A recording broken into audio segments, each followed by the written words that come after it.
joining us for the regular scheduled village board meeting on November 14th, 2023. With that, please join me for the Pledge of Allegiance.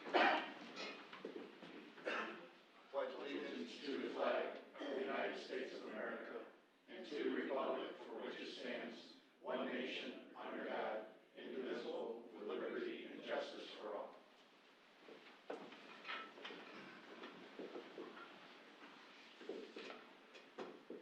Lana, roll call, please. Mayor Bull. Here. Trustees Amos. Here. Brockman. Here. Carroll. Here. Chapman. Luciano. Here. And Selfridge. Here. All right, we do have a quorum for this evening. With that, moving along in our agenda, are there any citizens wishing to address the village board? Now is your time to speak. We will not have discussion during agenda items.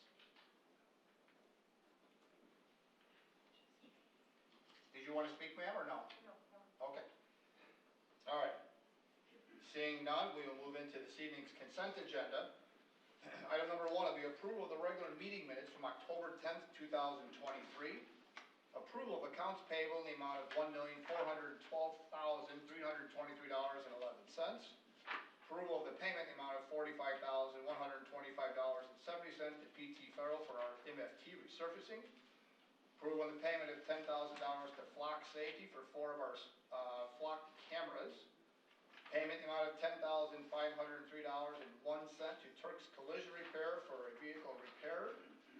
Payment in the amount of $15,000 to White & Company for Rivers Edge Park Project Phase A design services. Approval of the payment in the amount of $10,530.75 to Heritage Technology Solutions for 4 of the NVR cameras and hardware to go with those. Payment in the amount of $49,937.45 to Shorewood Home and Auto for 3 of the John Deere mowers. Item number 9 will be approval of the payment amount of $34,215.85 to Superior Road Striping for our pavement marking program from our MFT. Item number 10 will be approval of a payment in the amount of $78,803.47 to George's Landscaping for the Cape Crest Park reconstruction project. And finally, approval of the payment in the amount of $52,809.26 to Ron Terrapelli Ford for a Ford F-550 dump truck within Public Works. Does any board member have a question regarding the consent agenda or seeking any amendments? Make a motion to approve the consent agenda. Second. Motion Luciano, second Carroll. Roll call, please. Brockman. Yes. Carroll. Yes. Luciano. Yes. Selfridge. Yes. And Amos. Yes. All right. Consent agenda is approved. We will move into reports and communications for the evening. Lana, have you received anything other than noted? No, sir. All right, thank you. Real quick in regards to reports and communications, I simply just want to take a moment to reflect that we just passed on Veterans Day. You know, we've got a lot of great people in our community. I was at the grocery store even on Veterans Day, and it was great to see people from our community simply just walk up to vets and say thank you. So, very humbling to see our own residents out there paying their respects and appreciation. So, it doesn't have to be Veterans Day or Memorial Day to thank a vet. So, if you see one, thank one for their services, by all means. With that, we move into this evening's order of business. Item number 1 will be consideration for approval of an ordinance amending Title 10 of the Shorewood Village Code regarding commercial kitchens. This item is up for a first read. Mr. Brockman and Ms. Engel. Thank you, Mayor. Before I turn this over to Natalie, I just make a few comments. Christine Leonard came before us at our last planning and zoning meeting, and she wants to bake in where the old cookie jar used to be, I believe. And I apologize that evening, and I'll apologize again. She waited 2 hours for us to hear her, so thanks for showing up. We got you on first tonight. So Natalie, you want to take it from there, please? Certainly, thank you. So we have a definition in our zoning ordinance for a commercial kitchen, which is kitchen space where food service providers prepare and store their food for off-premises consumption, including commissary, shared kitchens, or production bakeries. Commercial kitchens may include accessory retail services. So basically, in our industrial districts, the ORI and the I2 zoning districts, a company can come in and they can operate a commercial kitchen. So it can be like a factory making pizzas or a bakery or something like that. Or it can be like a catering place, or it can be a place where food trucks work. And there's a definition in that, and they're allowed in the industrial zoning districts because it's an industrial type of use. In the commercial districts, we don't allow them.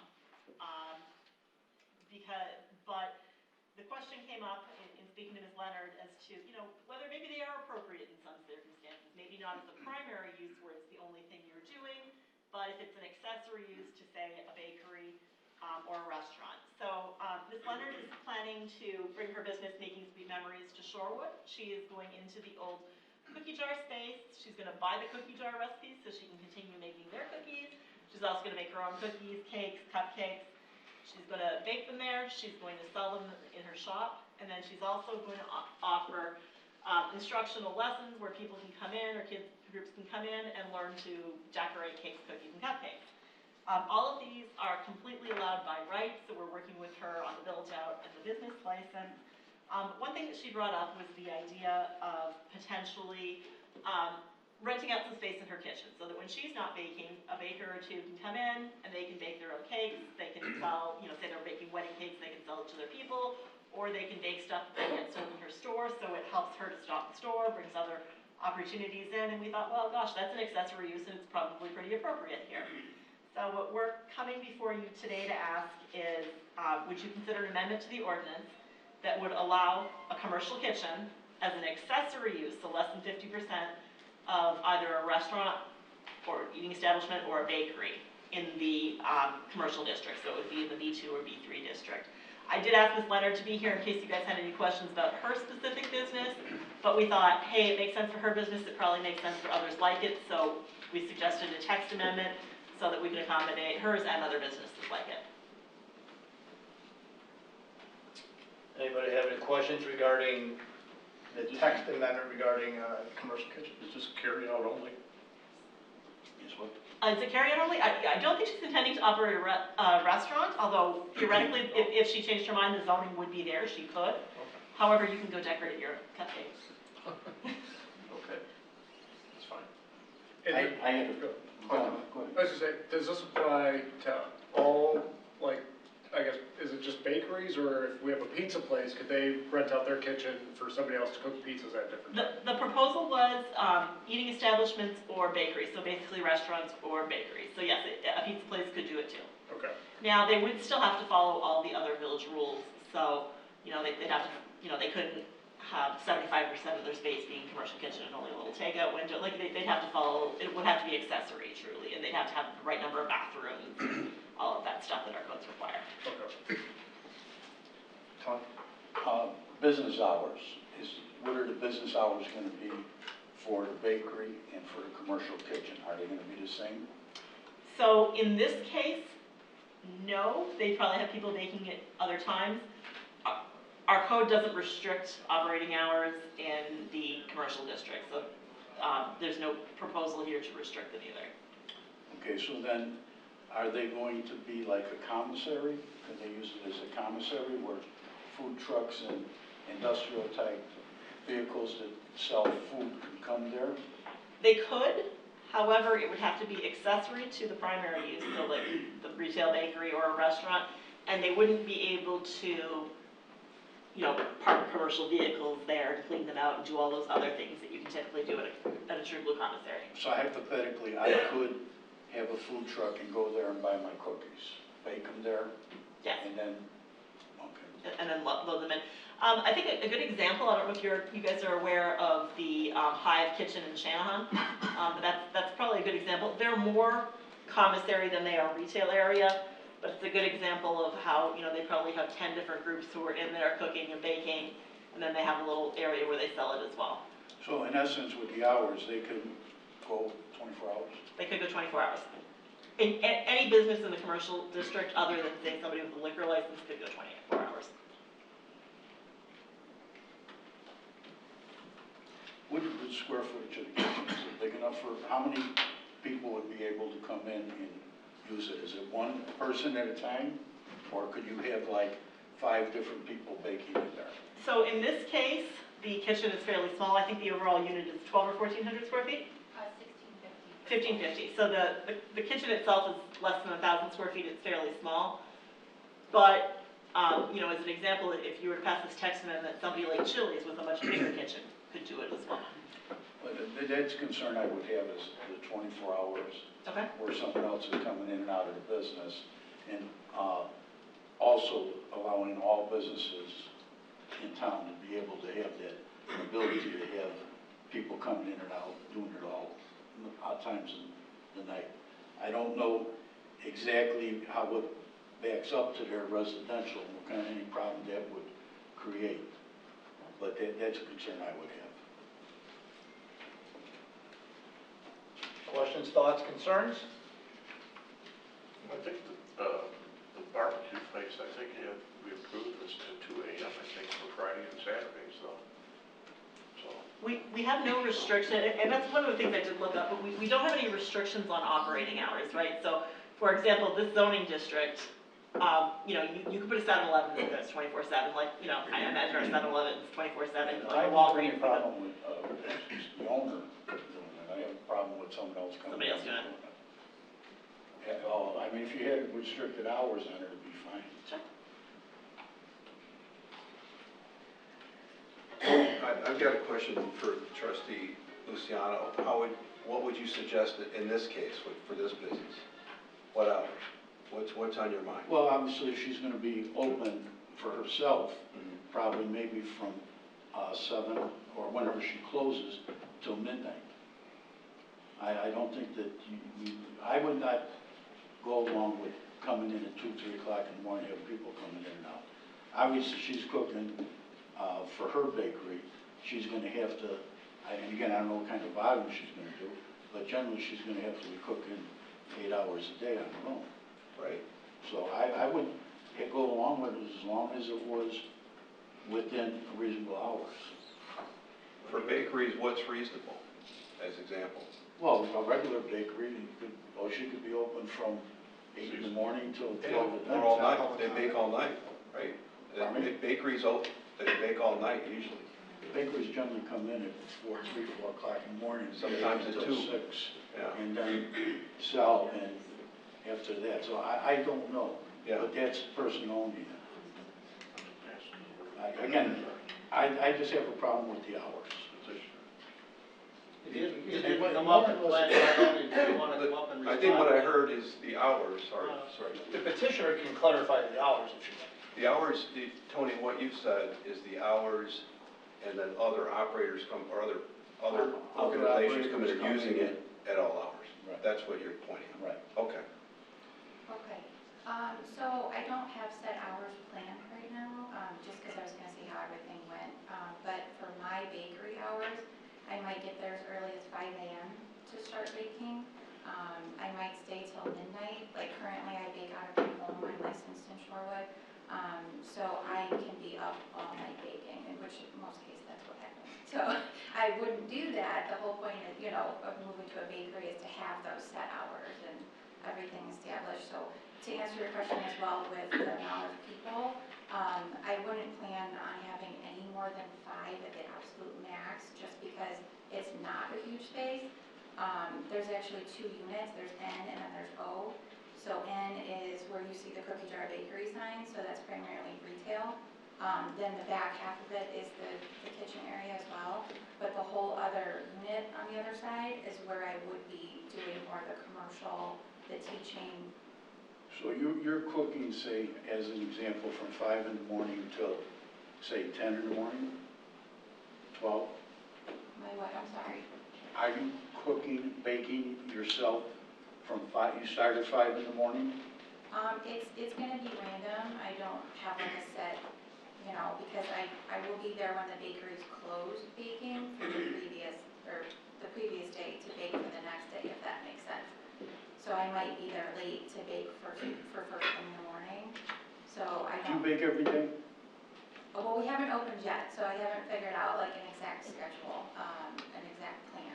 But my hours when I open will be Fridays, from like 9 AM to 3 PM, or 9 AM to 4 PM.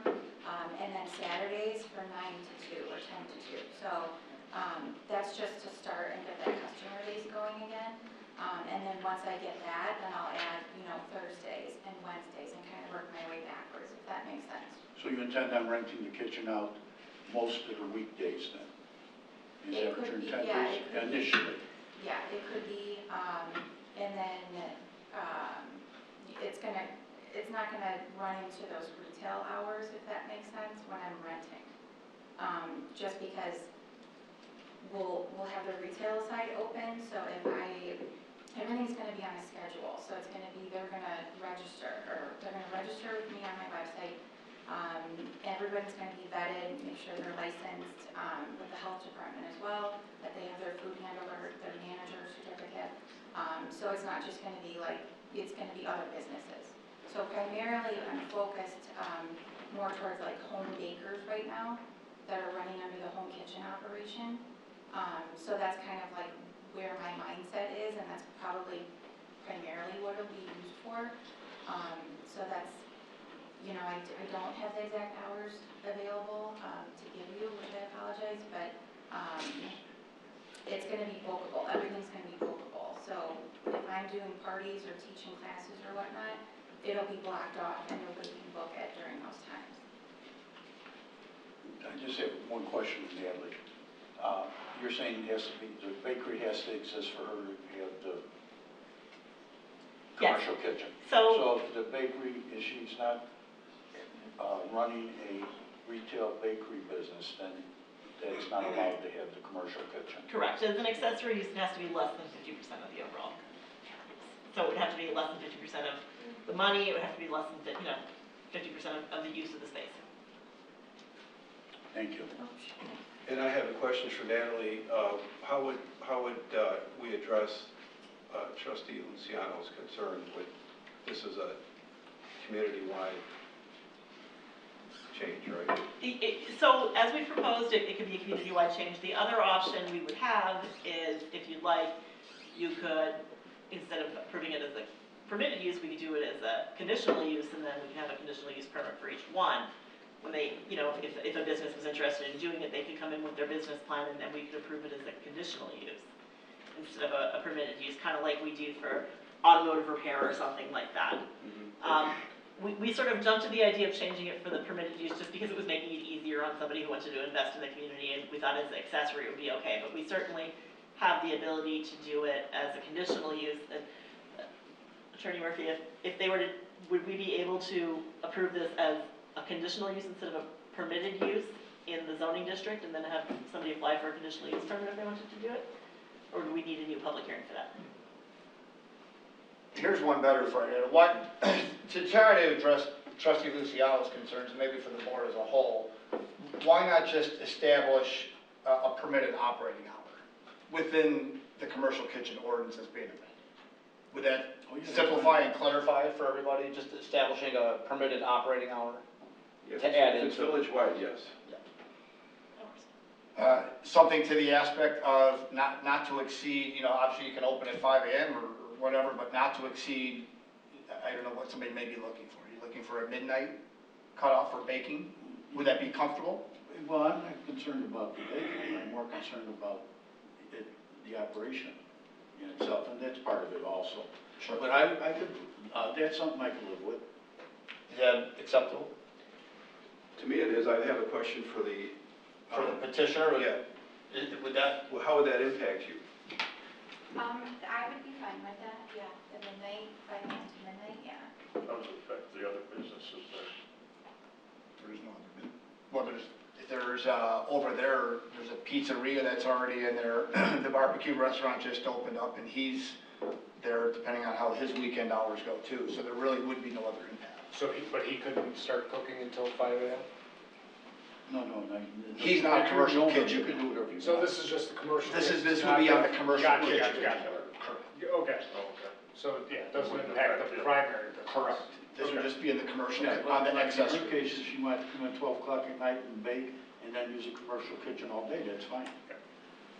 So I think the easiest way, Attorney Murphy, please correct me if I'm wrong, so At this point, it would be a consideration to approve the ordinance amending Title 10 of Shorewood Village Code order regarding commercial kitchens, simply adding the accessory operating hours of 5 a.m. till midnight. You can do that, an amendment. As an amendment. Acceptable? Absolutely. Acceptable? Take a motion to approve. I'll approve. As amended. I have a motion from trustee Luciano as amended, Second. seconded by trustee Amos. Roll call, please. Carol, Yes. Luciano, Yes. Selfridge, Yes. Amos, Yes. and Brockman. Yes, All right, item number 1's been approved as amended. we're waiving the second read on that. Yes, waiving the second reading, yes, for clarification. Waive the second reading. Yes. As moving, item number 2, the consideration for approval of an ordinance amending Title 10 of the Shorewood Village Code with respect to short-term rentals. This item is up for a first read. I'm going to ask that the board do not make any further motions on this for this evening. I would rather have items number 2 and item number 3 brought. This will be the first time that the board as a whole is having a discussion about this. So I would rather let this go as a first read and at least just have the opportunity for the board to have a discussion. If there's any clarification or any other thoughts or feedback needs to go back to staff, amendments can be created and bring forward a clean draft in that context. So with that, item number 2 is up for first read. Trustee Brockman and Ms. Engle. Just a little background on this, it does come here with a 6-to-1 vote for approval from the planning and zoning. We held the public hearing over 2 meetings, October and November. We had about 10 or 12 that were for adoption of this ordinance, and we had up to 2 that were against it. And Natalie, if you want to tell us some of the finer points, please. Right. Okay, so back in 2018, there was a proposal made to do a text amendment that would define short-term rentals and limit it to not more than 30 days. The planning commission at that point held a public hearing. They recommended denial of the text amendment, not feeling it was necessary at that point. The village board back in 2008 discussed it and tabled it, and then recently residents from the River Bluff subdivision and possibly from other nearby subdivisions, I'm not sure, came out with a petition and requested that the village board reconsider the proposal. So just to kind of summarize it, it includes a definition for short-term rental. I'll read that. It's a single-family dwelling or a residential dwelling unit in a multi-unit structure, condominium, cooperative timeshare, or similar joint property ownership arrangement that is rented for a fee for not less than 30 consecutive days, provided, however, that short-term rental does not include a rental agreement executed pursuant to or in conjunction with a contract to sell where the seller of the dwelling or dwelling unit will remain in possession of the real estate. And then along with defining it, the ordinance proposed to prohibit it in all residential zoning districts. So essentially, what was proposed is, provide a definition for short-term rental and then prohibit it. There was, as Trustee Brockman mentioned, a robust public hearing about the project. There are a couple of things that we talked about. One, the fact that short-term rentals are becoming more popular, right? 15 years ago, nobody would have really thought to look into short-term rentals. But nowadays, when we look for hotels, we also look at Airbnbs and VRBOs and things like that. They're much more popular. They're also popular among groups that are renting space for longer times for things like turnarounds or in factories or temporary nursing staff and things like that. In general, as staff, we would prefer to have something regulated in our ordinance so it's easier to administer, so that way when people ask us questions, there's a clear answer and it's not subject to interpretation. Residents came out and are out again this evening, and they brought up some concerns that they spoke to you about as well. But just to summarize it, they were concerned about sort of the transient nature of short-term rentals in neighborhoods. In Shorewood, it's common to know your neighbors, for people who live there a longer period of time. They were concerned about safety and not knowing their neighbors. They indicated that this is a business type use, it can be noisy, can have parking concerns, and basically what it boiled down to is, you know, an impact on the quality of life, or potential impact on the quality of life in those neighborhoods. One of the owners of short-term rentals also came out with somebody else who represents him, as well as an attorney, and they explained a little bit more about short-term rentals, including, you know, why there's a need for short-term rentals, indicating things like people who were displaced because of insurance company doing work on their houses, or renovations and things like that. And also that, you know, some of the short-term rental companies like Airbnb do have safeguards in place that they felt was helpful. The Planning Commission had a long discussion about it. They asked questions about our interpretation of our regulations. They asked about other regulations for other municipalities. They asked about enforcement. One of the conversations was about whether there should be a rental registry in the village. And there was a lot of conversation about what is the appropriate amount of time for a short-term rental. Do you cap it at 30 days or 60 days or 90 days? So basically, staff's interpretation of the code right now is that short-term rentals are not permitted. They're not listed as a permitted use in the residential zoning districts.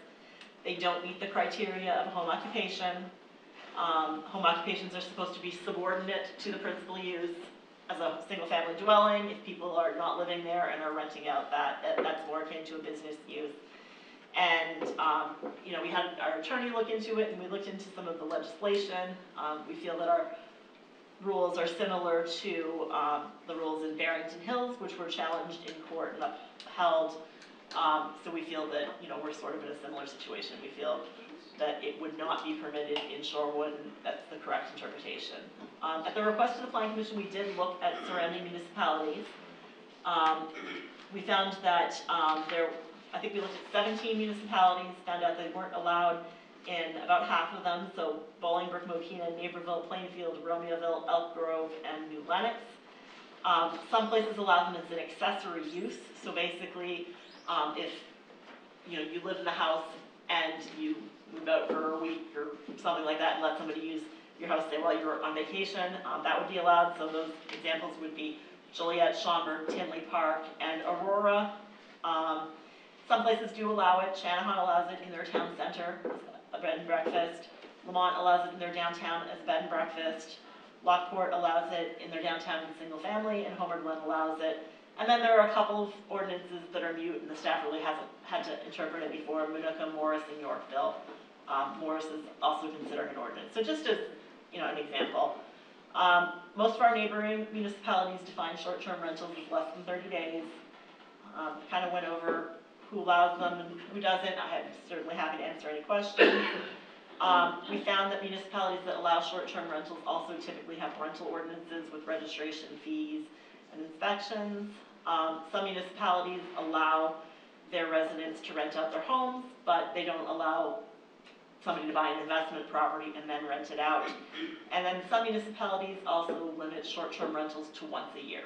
So for example, if you're in Tinley Park and you're a snowbirder, and that's the right word, and you want to rent out your place while you're over in Florida, you can do that one time. So I will pop up the definition on the screen right now. We have the proposed definition in the end. The Planning Commission had a long discussion about what was appropriate, you know, should it be 30 days, 60 days, 90 days, pros and cons to each of them. They ultimately went with a 30-day limit, so anything less than 30 days would be considered a short-term rental and would be prohibited. Something more than 30 days could be allowed. The thought process there was that if you have people who are coming in, say for a turnaround in a refinery, or if there's a nursing shortage and you're bringing people in for a couple of months or something like that, then there's an option for them, but not really for the vacation rental people who are coming for a weekend, and then also the prohibition. Happy to answer any questions. So I'll start the discussion concept on this. Well, first and foremost, I know the petitioner's here. Is there anything the petitioner wants to note or no? I'll let you go, Mr. Mayor. In regards to short-term rentals, for the most part, I agree with the way it's being presented by staff. we've got a lot of different development coming through the area. The casino's being built right across the road.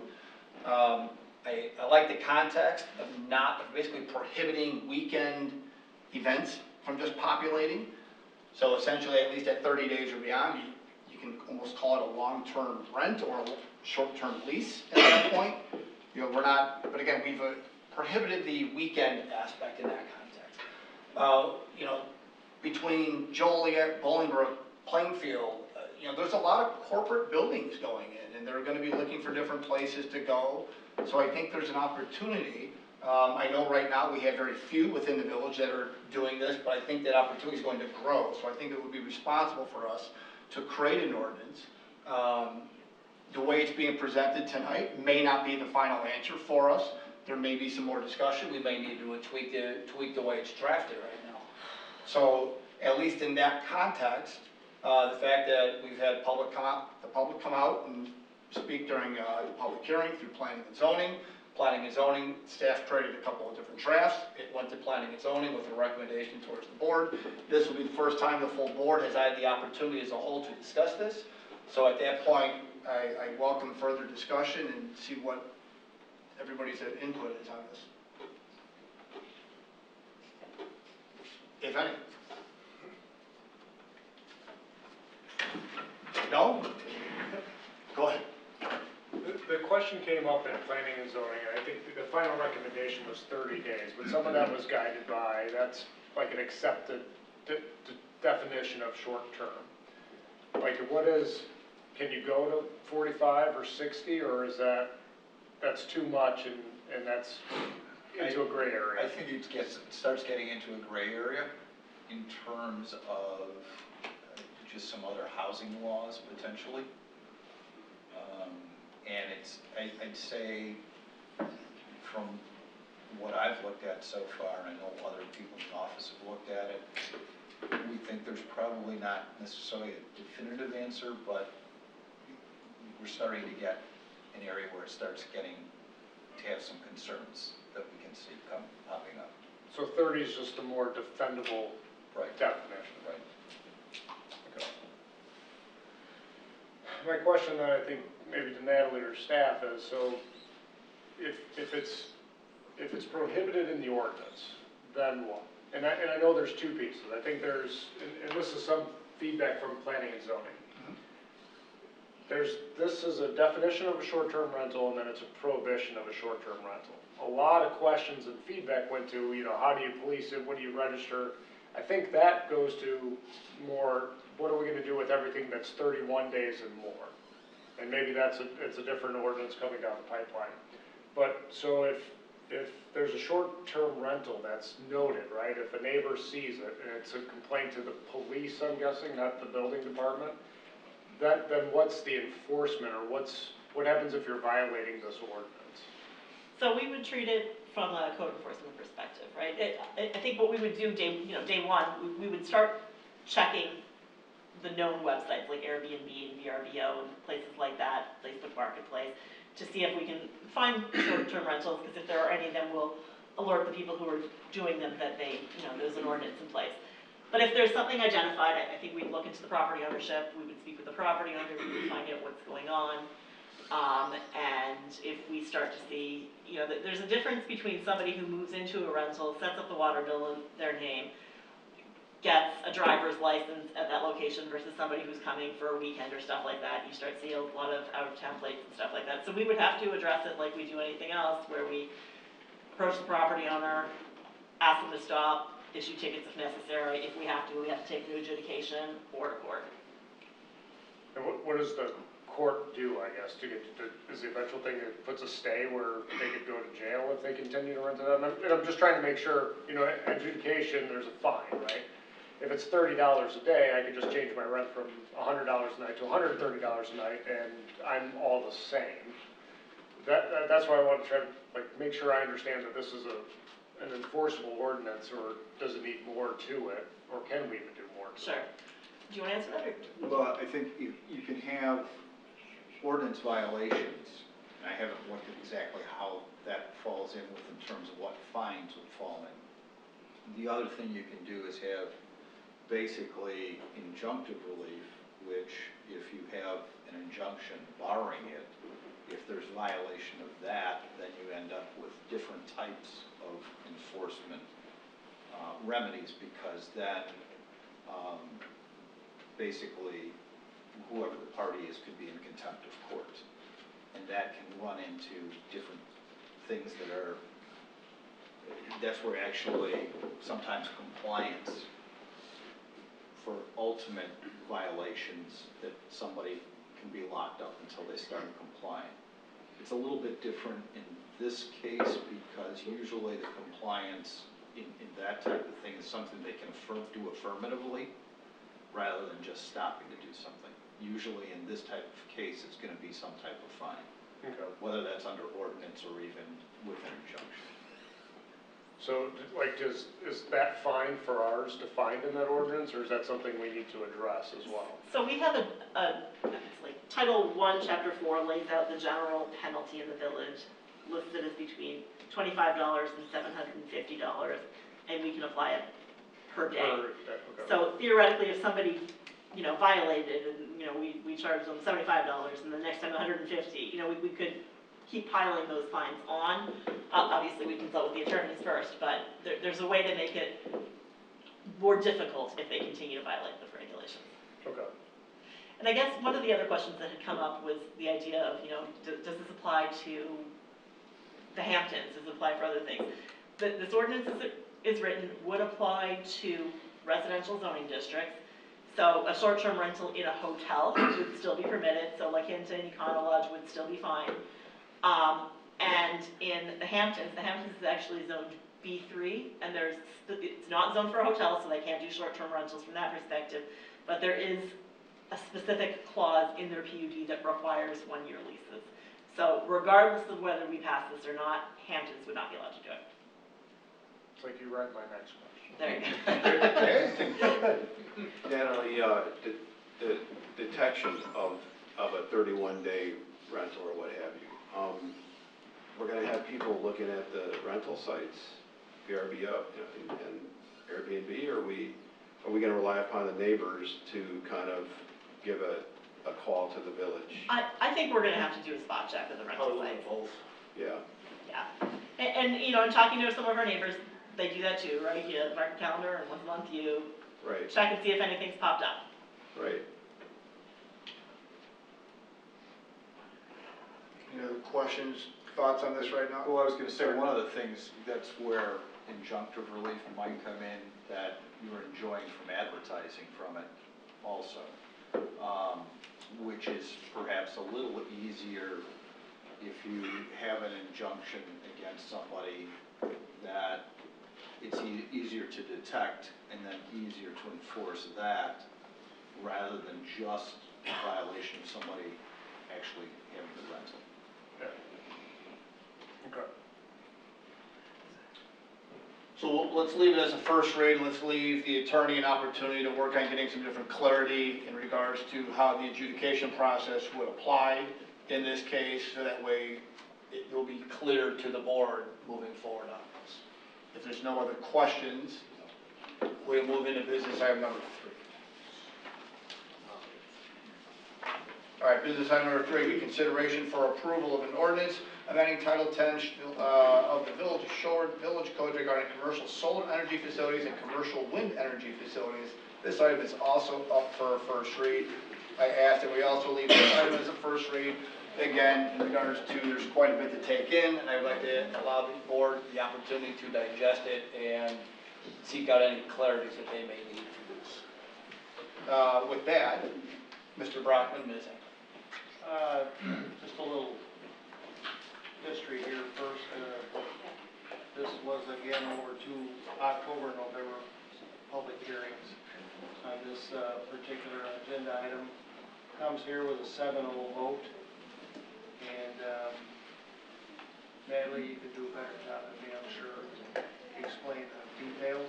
Sure. So we've talked about solar energy and to a certain extent wind energy a couple times here, so I'll just do a quick overview. As we all know, it's becoming more popular, right? Renewable energy is big, especially solar energy in this area. So we think it's important to have regulations on the books so that if we're approached, we have answers.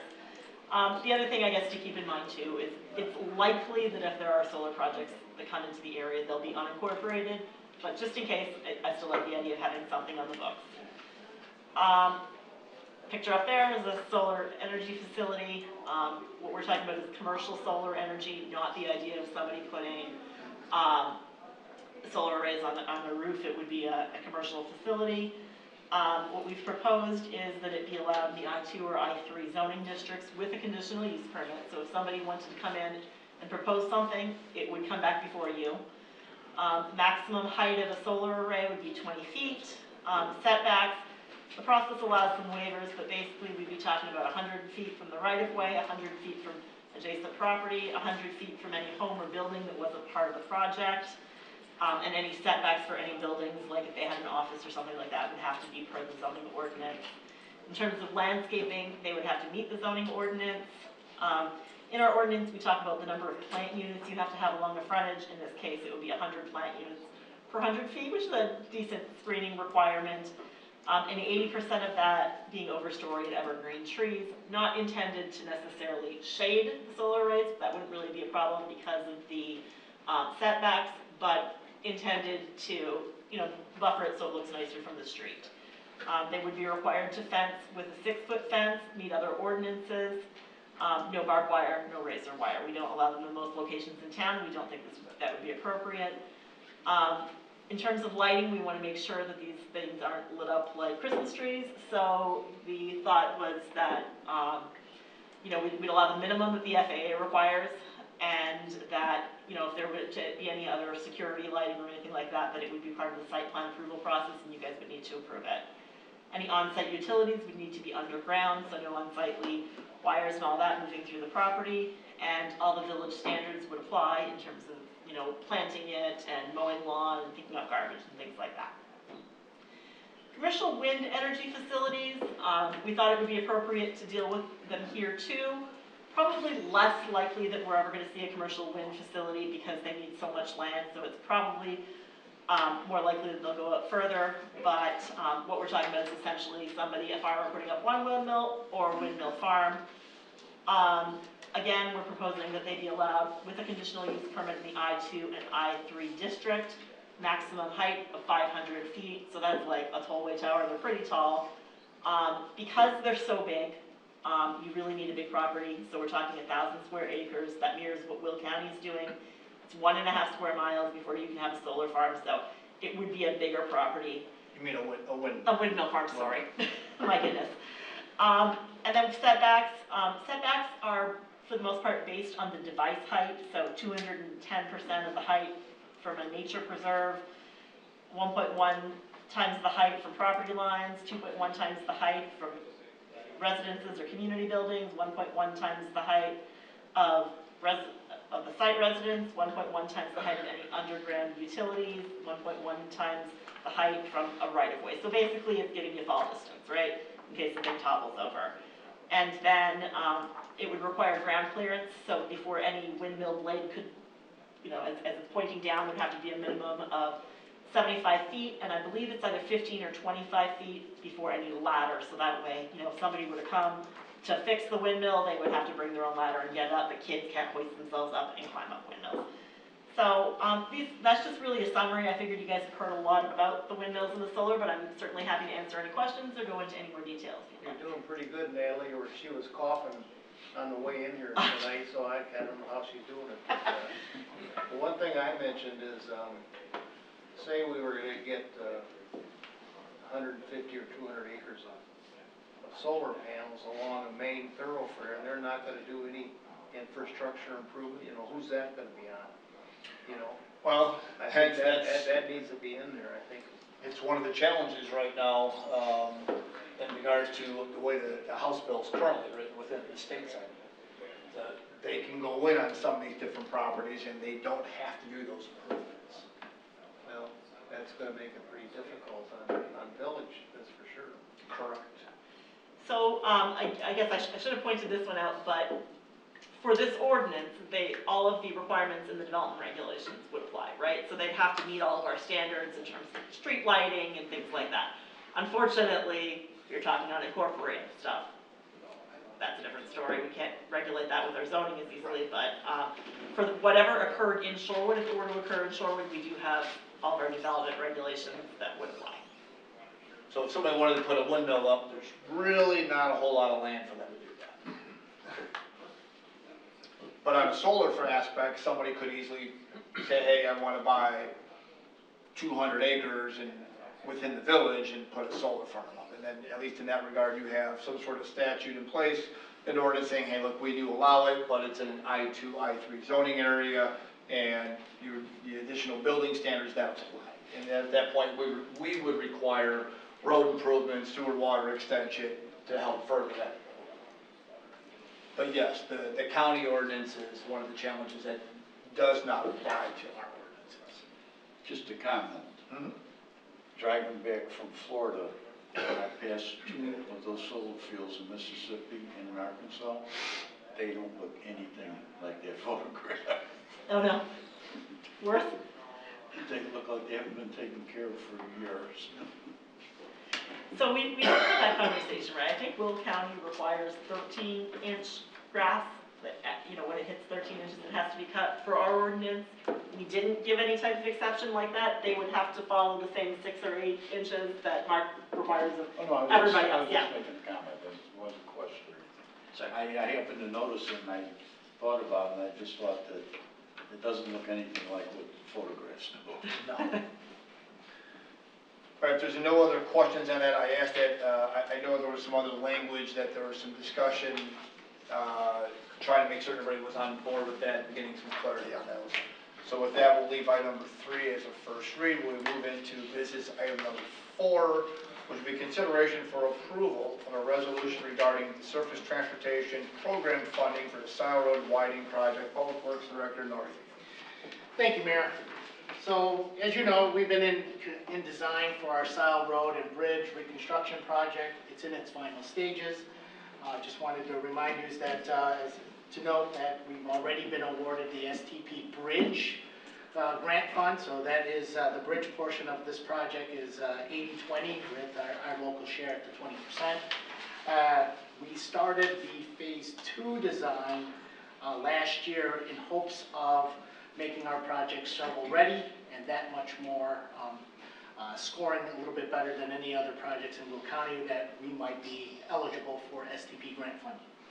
So with our design just about completed, we are about to submit for STP application at this next call for projects. Part of the requirement is submittal of an STP resolution where the village board is acknowledging the 20% local share of this project. Again, the project itself for the road is approximately $6 million, so our local share will be approximately $2 million with the grant covering the other 4. So staff is recommending approval of the resolution regarding the STP funding for our Sile Road Bridge project. Any questions? And just so everybody's aware, we've reached out to some of our state representatives and senators, and we've already gotten a couple of letters to support that from those, helping to support this project. We know they're in veto right now, so we're hoping to hear back from the last couple as well. They haven't, so we can at least submit 4 letters of support, is what we're working on, so. I'll make a motion for approval of a resolution regarding surface transportation program funding for the Sile Road widening project. Second. Motion Luciano, second Carol, roll call please. Luciano, Yes. Selfridge, Yes. Amos, Yes. Brackman, Yes. and Carol. Yes. All right, item 4 is approved. Item number 5, make consideration for approval of the purchase of bulk road salt from Cargill Incorporated in the amount not to exceed $55,000 for the winter season. You want to talk about salt? Thank you, Mr. Mayor. So yes, it's that time of year. We'll be looking to participate in the IDOT's joint purchasing and annually that they put together. This year, we order only a small amount of 600 tons just to have it available to us if needed. We are full. We have over 3,200 tons in our dome. It's busting at the belly pretty much. But, again, a small order is nice to have just in case. The bid amount is $74.59 per ton. We won't be acquiring or requesting delivery of this until the end of the season. So we are, by contract, we can take as low as 80% of that or up to 120% of that. Our fiscal year budget allows for $100,000 for this. Staff is recommending the village board approve a purchase order for bulk road salt to Cargill in the amount not to exceed $55,000 for our 2023-2024 winter season. Any questions? Nori, how much road salt do we use on an average season, out of curiosity? Around 12 to 1,500 tons. So you've got about 3 seasons worth sitting in that dome. Yes, sir. All right. Remember, we're on a low salt diet, sir. That's good. Very good. Anybody have any questions for Nori on buying road salt? Motion to approve. I'll make a motion for the approval of the purchase of bulk road salt from Cargill Incorporated Salt Road Safety in the amount not to exceed $55,000 for the 2023-2024 winter season. Second. Motion Selfridge, second Carroll. Roll call, please. Selfridge, Yes. Amos, Yes. Brockman, Yes. Carol, Yes. and Luciano. Yes. Item 5 is approved. Item number 6 would be consideration for approval of a contract with Arbortech Services in the amount not to exceed $35,000 for our annual tree pruning program and waive the formal bid process. Public Works Director. Thank you again, Mayor. So this is our annual tree pruning program. We've been doing it for decades. We have approximately over 11,000 trees, 7,700 trees in our parkway and approximately 3,300 trees in our miscellaneous parks throughout our entire village. This is common tree maintenance to help the structural integrity. It also helps us with aesthetics, and also it helps us from, our vehicles as we're doing snow plowing operations and keeping the branches from hitting our equipment, or even low-lying branches for pedestrians on our paths and sidewalks. Arbortech has been performing this service for us for well over a decade. They continue to be the lowest, best option for us. We've reached out to a number of different tree services in the area, and they cannot compare. So much, many of them don't want to provide any kind of written quote to us. They just tell us our price isn't the same, or it's 10% more than what we quoted you last year. Arbortech also donates their staff, equipment, and time to be able to help us with our tree ceremony with harvesting our Christmas tree. So for our fiscal year budget, our budget allows for $35,000, which is approximately 686 parkway trees. Arbortech's quote is the same price as it was last year, which is $50.98 per tree. Staff is recommending the village board waive the formal bid process, award the contract to Arbortech Services in the amount not to exceed $35,000 for our annual tree pruning program. Any questions? You said that'll trim approximately 686 trees? Yes. Okay. I'll make the motion to approve. Motion, Amos. Second. For approval of contract with Arbortech Services in the amount not to exceed $35,000 for annual tree pruning program and waive the formal bid process. Second. Second and Selfridge. Roll call, please. Amos, Yes. Brockman, Yes. Carol, Yes. Luciano, Yes. and Selfridge. Yes. Item 6 is approved. Item number 7 would be a consideration for approval to order a Crown forklift from Crown Lift Trucks in the amount of $45,910.05. Ms. Nuri. Thank you again, Mayor. So we have an existing forklift in our equipment list, which is a 1986 Komatsu that we acquired in 2005. It's old, outdated, parts are very difficult to find. Many of today's safety features is non-existent on that unit. So the staff is, we're looking to replace that unit with a new one. Staff was looking at a few brands to compare. All offered government pricing, but only Crown and one other vendor was meeting our standard. Reach of 17 feet, 5,000 pound capacity, and a lot of the safety features. Also, Crown is able to deliver in 12 to 16 weeks, where all of the other vendors is over 1 year for delivery. Our fiscal year budget allows for $45,000 for this purchase.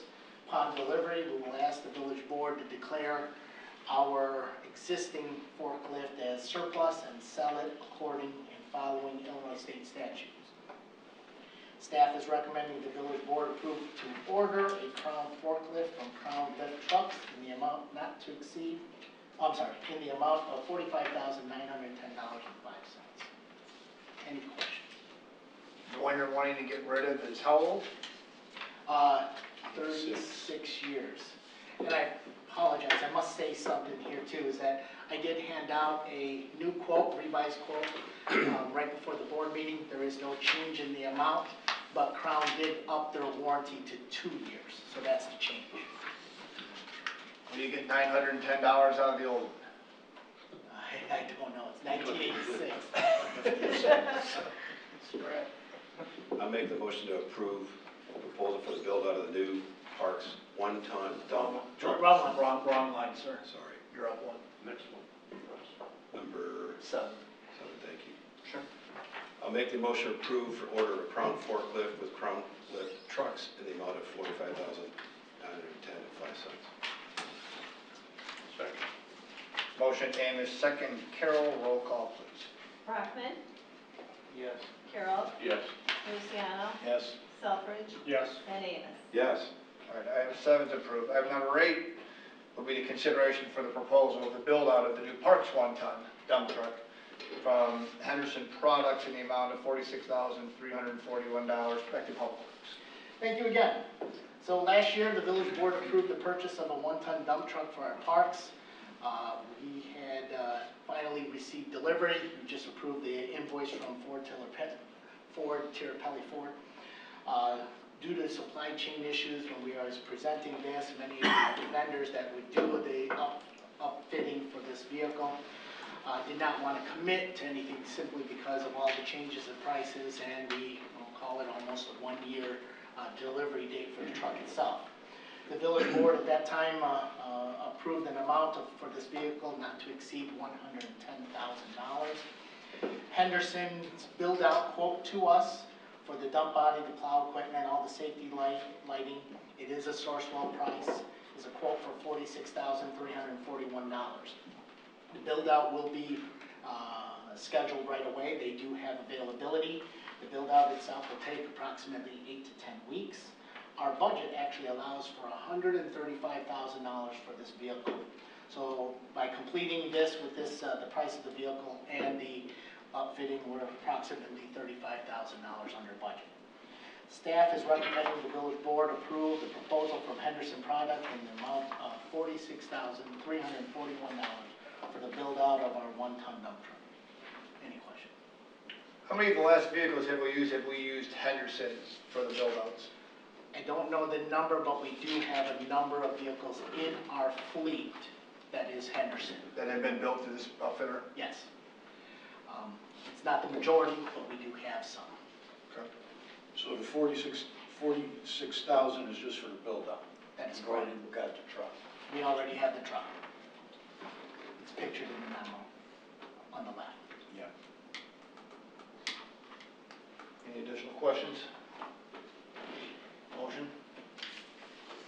I'll make a motion for the approval of a proposal for the build-out of our new Parks one-ton dump truck vehicle from Henderson Products in the amount of $46,341. Second. Motion Selfridge, second Amos, roll call please. Carol, Yes. Luciano, Yes. Selfridge, Yes. Amos, Yes. and Brockman. All right, item number 8 is approved. Item number 9, consideration for approval of ordinance abating the taxes hereto levied for the year 2023 to pay the principal and interest on $14,200,000 in general obligation bond series 2001 for the village of Shorewood, County, Illinois. This item is up for first read. Ms. Burkle. Thank you, Mayor. This is the debt issuance for our Public Works facility. As a general obligation bond, if we take no action, the amount required to fund the annual payment will be added to the tax rolls. So this abatement ordinance would tell the county not to add that amount to the tax rolls, as we've identified other revenue streams to make that payment. be happy to take any questions.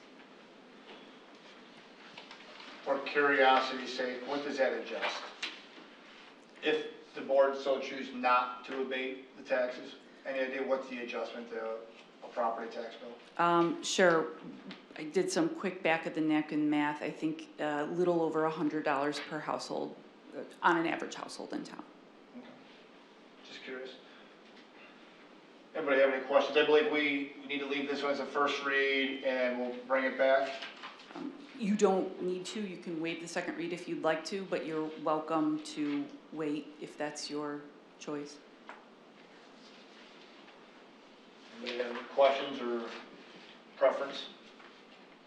It's one option or the next, or the other. It's abate or not abate. No actions, I'm assuming is, it gets Right. taxed. It's taxed. No action is taxed. So if that's your choice, then you would take no action. It can be left. It can be left for a second read. We can bring it back in 2 weeks. What's the time, what's the date, the cutoff date for the notice to the Will County? That fourth Tuesday in December, if I'm not mistaken. So it's on that same calendar as the tax levy. Third week of December. Why don't we approve this tonight? Yeah. Well, I'll make a motion for the approval of an ordinance abating the taxes hereto levied for the year 2023 to pay the principal and interest on the $14,200,000 general obligation bonds, series 2021 of the Village of Shorewood, Will County, Illinois, and waive the second read. Second. Motion Selfridge, second Amos. Roll call, please. Luciano, Yes. Selfridge, Yes. Amos, Yes. Brockman, Yes. and Carol. Yes. All right, item number 9's been approved. Item number 10, be consideration for approval of an ordinance for the levy and collection of taxes for the Village of Shorewood, Will County, Illinois, for the fiscal year beginning April 1, 2023, ending March 31, 2024. This item is also up for a first read. Ms. Merkel. Thank you. We cannot take action on this one tonight, so this is a first read only. Presented is our 2023 proposed property tax levy. The amounts proposed have not changed since last year's tax extension, with the exception of that amount needed to appropriately fund the police pension fund. The total proposed levy is $1,972,273.19. We won't know exactly what that does to the rate until next spring, once those preliminary reports come out, as this year's EAV is still being calculated. Assuming a modest increase to the EAV over last year, we're looking at a very nominal change in that, both that rate and the average tax bill to the homeowner. Anybody have any questions for Ms. Merkel on that?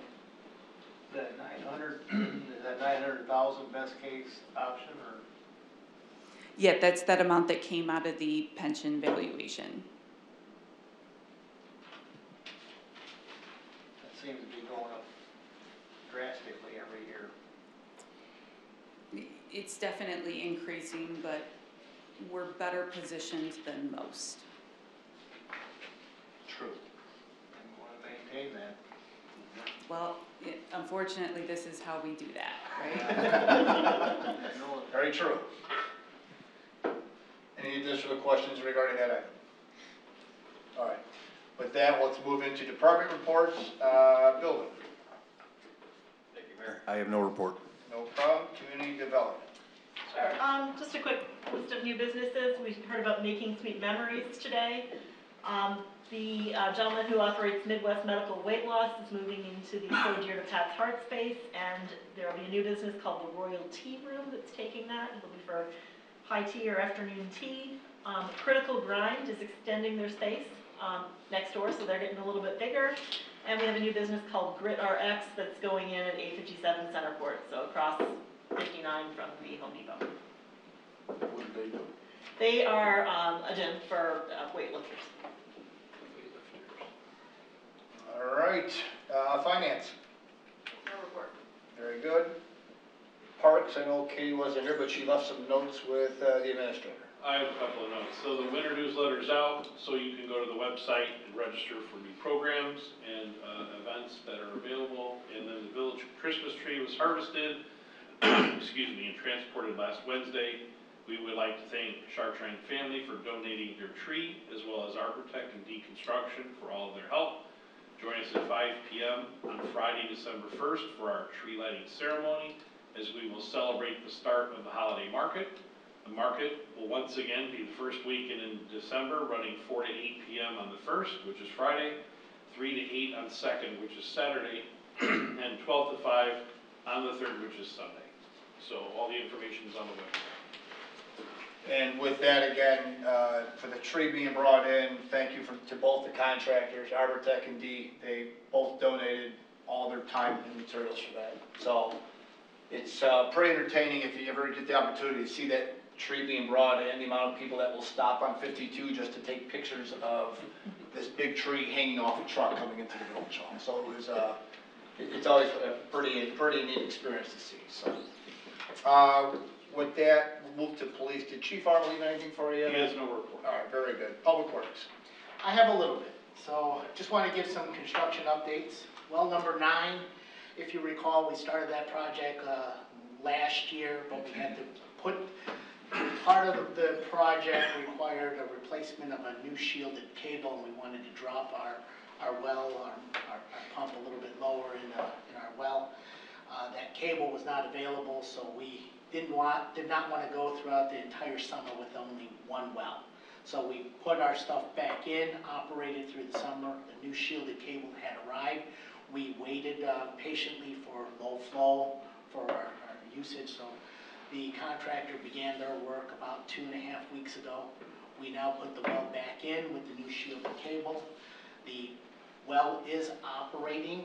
We just tested the water yesterday and today. As soon as the tests come back, we hope to put it into operations back into our distribution system by the end of the week.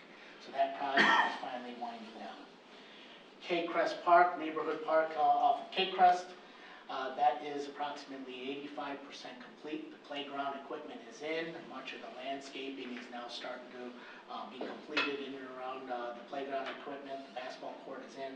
The only thing that we won't be able to complete is the coating of the basketball court itself. It's a half court.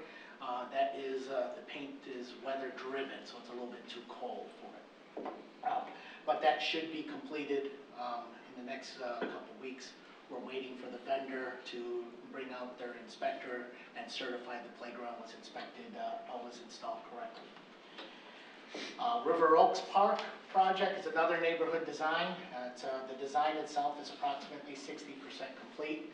Our design team had developed 2 playground concepts. Those concepts are posted on our website along with an online survey that's also posted in Facebook. We're looking for feedback from the residents, so if you want to take a look at both concepts, and again, the link is on our website and then it was posted on our Facebook. Please provide any comments. We'll take that into consideration as we finalize our design. But we hope to be able to buy the playground equipment this December, if not January of 2024, so we can get it delivered when construction starts. And then we'll go out to bid similar with our other neighborhood parks in the March-April timeframe. River's Edge Park, we just completed the online survey for the concept. Phase A will include the parking lot, river access, the shelter, and the playground. Like I mentioned, is that the online survey, we took all the comments from the residents, so that we are proceeding with the final design for that. We hope to be able to, again, finish the design by March, April, but we will hopefully be purchasing the equipment a little earlier just so that we have it in time for the contractor. 52 over 55, IDOT, that bridge. IDOT is assuring me that the bridge will be open by mid-December this year.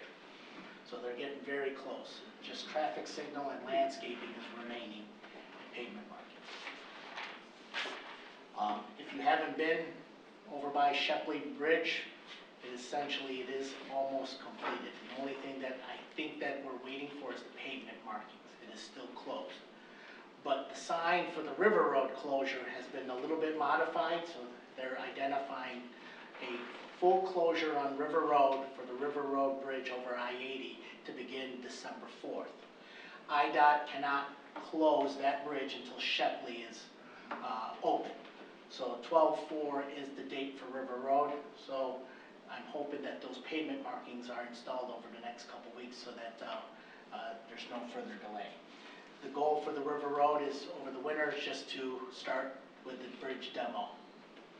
Okay? Public Works is continuing week number 6 of our leaf pickup program.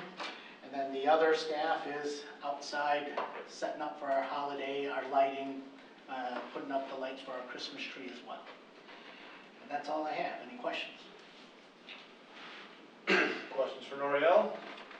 You guys do a nice job with the leaf pickup amongst many other things, Noriel, thank you. Thank you. I'll let Is staff there, know. is there a schedule you put the neighborhoods on where you try to hit a certain section of town on a certain day, or does it change every? It changes every day simply because of how much leaves are in one subdivision.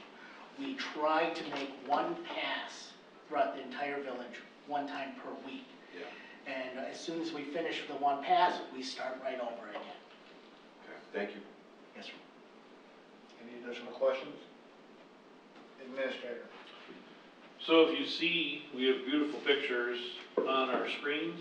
Our audio-visual project is progressing. Unfortunately, it's been reported to me, we all look like we're Blue Man Group, and we cannot be heard very well. So we will be working on finishing up the project so that everybody at home gets to see and hear what we look like on these screens here.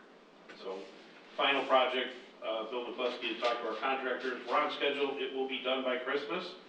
So, hopefully we don't look like cartoon characters by then.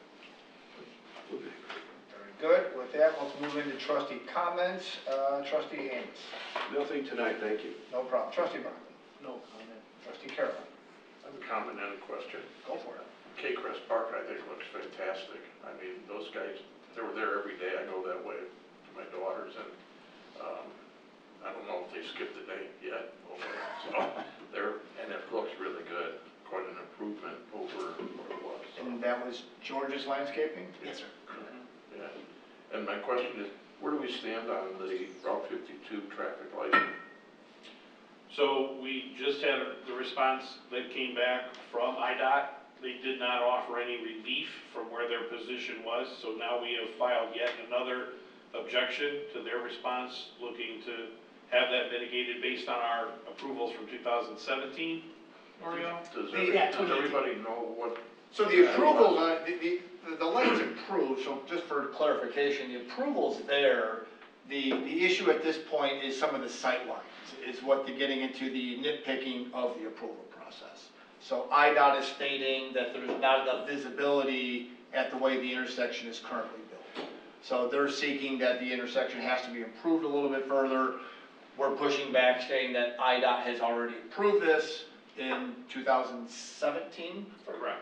So there's a little bit of back and forth in that. When we did the pavement work years ago, we did it based on those 2017 approvals. Now, of course, it's been several years past, different people are looking at it, they have a different perspective, they've offered other criticisms. We still hope to prevail. If not, as we build the budget, we have built the budget to accommodate those new requirements. As much as we don't want to make those expenditures, if we have to, we have made allotments to make sure that happens. So allow us for some more time to banter back and forth with IDOT. Basically, we're trying not to replace some curb and gutter and different roadway stuff. How long will that delay the project if you have to go that way? If you have to do what they're asking? Well, we're not going to do anything over the next couple of months anyway, so. But I'm saying how. Oh, if we have to do it, it could go under the build process. It wouldn't delay it. It's just We gonna cost. still expect to have this all done next year sometime. Well, I think he's saying we're protesting, right? So if we had their approval and we didn't have to do anything, we could be progressing. We would be progressive. But right now, we're not progressing, so what's Maybe another necessary? 2 months. We just don't know how long the banter back and forth with IDOT's going to be. We still expect the project to proceed next year. Anything you want to add to that, Norio? No, you guys covered it. Yeah, for lack of better terms, though, that's the project is still anticipated to be done next year. That's it. No problem. Trustee Luciano. Okay. I don't really have anything other than the fact that the Citizen Advisory Committee does not meet during the holidays, so the next meeting will be in January, and we're setting up some presentations by different groups for the committee, Very good. and that's all I have. Thank you. Trustee Selfridge. I had one question. Do we have an update on the status of the Hamptons project? I know like November was kind of their timeline. I'm getting asked a lot of questions in my neighborhood, so.